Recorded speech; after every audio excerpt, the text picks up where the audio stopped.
আজকের গল্প বাঘ আর বকের কাহিনী। শোনো শোনো, কি ঘটল একদিন জঙ্গলে। একদিন এক বাঘ মাংস খাচ্ছিল। হঠাৎ একটা হাড় এসে তার গলায় আটকে যায়। বাঘ কষ্টের স্বরে, উহু, কি ভয়ঙ্কর ব্যথা, আমি তো দম নিতে পারছি না, কে আমাকে সাহায্য করবে? বর্ণনাকারী। বাঘ এক পশুর কাছে যায়, তারপর আরেকজনের কাছে, কিন্তু কেউই সাহস করে তাকে সাহায্য করতে চায় না। পশুরা ভয় পেয়ে বলে, না না না, যদি বাঘ আমাদের খেয়ে ফেলে। বর্ণনাকারী। শেষে বাঘ দেখা পেল এক বকের। হালকা পাখির শব্দ। বাঘ নরম গলায়, হে বক, তোমার ঠোঁট তো চিকন আর লম্বা, আমার গলায় একটা হাড় আটকে গেছে, প্লিজ বের করে দাও, আমি তোমাকে পুরস্কার দেব।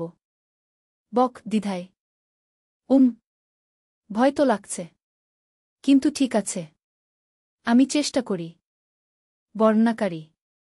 বক সাহস করে বাঘের মুখে ঢোকে, তার ঠোঁট দিয়ে হাড়টা সাবধানে বের করে আনে। বাঘ শান্তির নিঃশ্বাস ফেলে। বাঘ স্বস্তিতে, আহ, অনেক ভালো লাগছে। বক খুশি হয়ে, এখন বলো আমার পুরস্কার কি?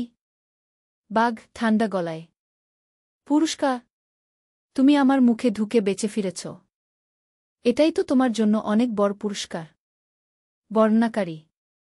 বক চুপ করে যায়, কিছু বলার থাকে না।